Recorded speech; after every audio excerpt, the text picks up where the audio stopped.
Bu yo'nalishdagi faoliyatimni yakunlayman.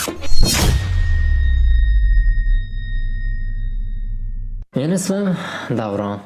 Ko'pchilik meni taniydi, ko'plab intervyular orqali, yomonsan ko'plab chiqishlar orqali meni taniydi, ko'plab tadbirkorlar, show biznes vakillari, ko'p emas, lekin o'ziga yarasha. Men shu paytgacha ko'plab media loyihalarda ishlab keldim. Olov-nur media kanali bilan Olovli suhbat loyihasida. Momo yaqinda borib o'ylanaman. Ayol san'atkorlarga ko'z tushgandir. Taniqli san'atkorlar kimni bilasiz? Samson, o bitta dal istawaman sevinchi. Men Surxondaryo, hamma Qashqadaryo, suv qizalmam asulatim yo'q. Momo yaqinda borib o'ylanaman suv qizal agar ro'z bo'lsa. Ko'plab chiqish qildim. Sanoqli bo'lsa-da, lekin 10 ga yaqin suhbatlar uyushtirdik. Bundan tashqari Effectus ijtimoiy tarmog'i orqali bilasiz, ko'plab xalq murojaatlarini olib chiquvchi sayt. Ushbu sayt orqali men 5 yil davomida mingdan oshiq video chiqishlar qildim va ko'plab loyihalarda ishtirok etdim. Bundan tashqari O'zbekistonda Vaqf xayriya va jamoat fondi bor. Ushbu loyihada ham kam oz miqdorda bo'lsa-da faoliyat olib bordim.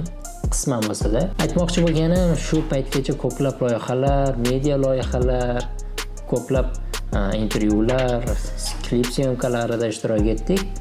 Ana endi men bu yo'nalishdagi faoliyatimni yakunlayman. Endilikda biz media sohasida katta qadam qo'ymoqdamiz. Ya'ni O'zbekiston davlati bo'lsa, biz chet mamlakatga chiqmoqchimiz. Yangi loyiha bilan sizlarni tanishtirsam. Yangi loyiha O'zbek tadbirkorlari top 50 deb nomlangan. Ya'ni bu oddiy deyishingiz mumkin.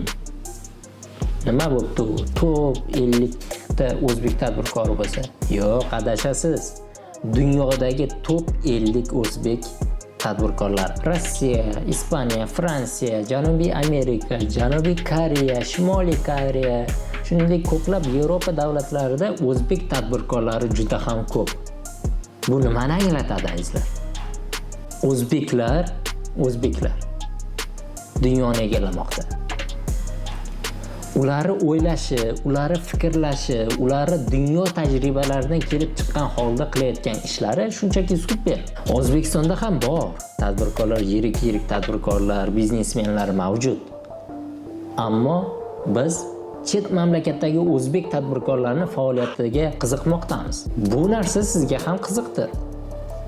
Qaysi tomondan moddiy yordam olgan, yo bo'lmasam qanday investitsiya kiritgan u insonlar, qanday sohalarda o'z egasini mukammal darajada egasi bo'lgan. Ushbu savollarga javoblari tez orada sizlar bilan birgalikda javob olishimiz mumkin. Xo'sh, biz reja qilganmiz. Ya'ni biz hozirgi paytda ayni damda moliyaviy tomonlama bizda qiyinchilik mavjud. Tan olish kerak, moliyaviy tomonlama bizda qiyinchilik mavjud. Kamera, saramonik, paramonik, kompyuter, aviakassalardan, shuningdek operator, montajyorlardan taqsirchiligimiz bor. Sen kimga ishonyapsan deyishingiz mumkin. To'g'ri, men o'zimga ishonyapman. Hammasi o'zimda. Kamera o'zim syomka qilaman, montajini o'zim syomka qilaman. Meni qo'llab-quvvatlovchi faqatgina Habib Jo'raboyev do'stim bor. Ko'plab media loyihalarda o'sha ssenariylar yozib bergan bu do'stimni o'zim bilan olib ketmoqchiman. Bu shunchaki murojaat azizlar. Puling yo'q ekan, nima qilasan, qo'y uka, men ishda ishlab yuraver. Mana men intervyu qilaman desang, nechta 1 millionta tadbirkor bor. Azizlar, bitta narsani aytay. Men faoliyatimdan kelib chiqib, 5 yillik tajribamdan kelib chiqib, ko'plab tadbirkorlar bilan suhbat olib borganman. Yashirin tarzda bo'lsa ham, ya'ni kamera ortida bo'lsa ham, kamera oldida bo'lsa ham. Lekin ular ichida minusga kirganlari ko'p. Ular dardlari, ular menga sud orqali davlat buncha yerim olib qo'ygan, davlat buncha yerim olib qo'ygan, noqonuniy yo'qsa firibgarlik holatlari bo'lgan deb aytadi. O'zbekistonda shunday. Endi men dunyo standartiga javob beruvchi tadbirkorlar, ya'ni ulardan bittasini taniyman, Saudiya Arabistonida faoliyat yuritadi, qurilish kompaniyasida. U tanish, yaqin tanish emas, lekin tanish. shu insonni faoliyatini yoritmoqchiman. Ya'ni birinchi manzil etib Saudiya Arabistonni belgiladim. Nima uchun? Birinchidan tanish borligi uchun. Men hali dunyoga chiqqanim yo'q. Ya'ni O'zbekistondan tashqariga chiqqan holatim bo'lsa ekan, bu holatda men Janubiy Amerikaga yoki boshqa davlatlarga borishim mumkin edi. Agar vizam bo'lganda 100% Janubiy Amerikaga borib intervyular tashkil qilar edim. Ammo bunga imkoniyat yo'q. Shunday ekan, birinchi bo'lib Saudiya Arabistoniga urg'u berdik. Agarda kim ushbu loyihamizni, ya'ni ushbu proyektimizni qo'llab-quvvatlamoqchi bo'lsa, iltimos bizga donat qiling. Iltimos deyishim qanchalik to'g'ri, yo'qsa kimgadir qanday eshitilishi mumkin, kimga qanday eshitilishi u menga qiziq emas. Kimdir aytadi, bu ham pul so'rab shunday ekanda, yo'q azizlar. Bu sizga bog'liq. Qancha tashlaysiz? Ming so'm tashlasangiz biz xursandmiz. Sababi bizni proyektimiz uchun, bizni loyihamiz uchun siz investitsiya kirityapsiz. Men o'zimga o'zim investitsiya kirita olmayman. Dalniy moment o'zimga o'zim investitsiya kirita olmayman. Lekin loyiha aniq va ravshan. Va men tavakkal qilishdan qo'rqmayman. Tavakkal qilish uchun ushbu videoni chiqaryapman.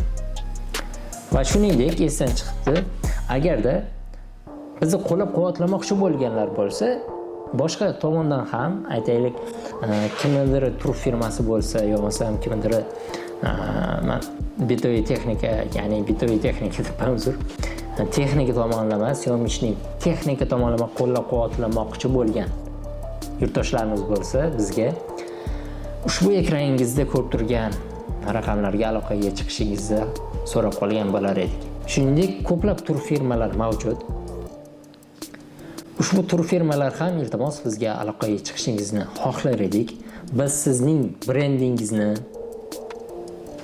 yoki sizning tur firmangizni reklama tarzida joylashtirib ketamiz. Bu sizga qanday foyda olib kelishi mumkin deyishingiz mumkin. Ishoning, hali bunday proyekt O'zbekistonda bo'lmagan. To'g'ri, bo'lgan bo'lishi mumkin, aytishingiz mumkin. Otabek Mahkamov ko'plab dunyo miqyosida intervyular tashkillashtirgan-ku deb. Lekin Otabek Mahkamov boshqa, men boshqaman. Men Davronman va yoshim 20 da. Va maqsadim katta. Va ushbu maqsadga yordam bermoqchi bo'lganlar o'zingizdan kelib chiqib bizga donat qilishingiz mumkin bo'ladi. Azizlar, sizlarning ham vaqtingizni ko'p olmagan holatda ushbu video lavhamni yakunlayman. Ishoning, bu loyiha kelajak loyihasi va ushbu loyiha orqali ko'pgina insonlar rizqini topishi mumkin. Azizlar, barchangizga rahmat deb qolamiz. Inshaalloh birinchi loyihada ko'rishguncha salomat bo'ling.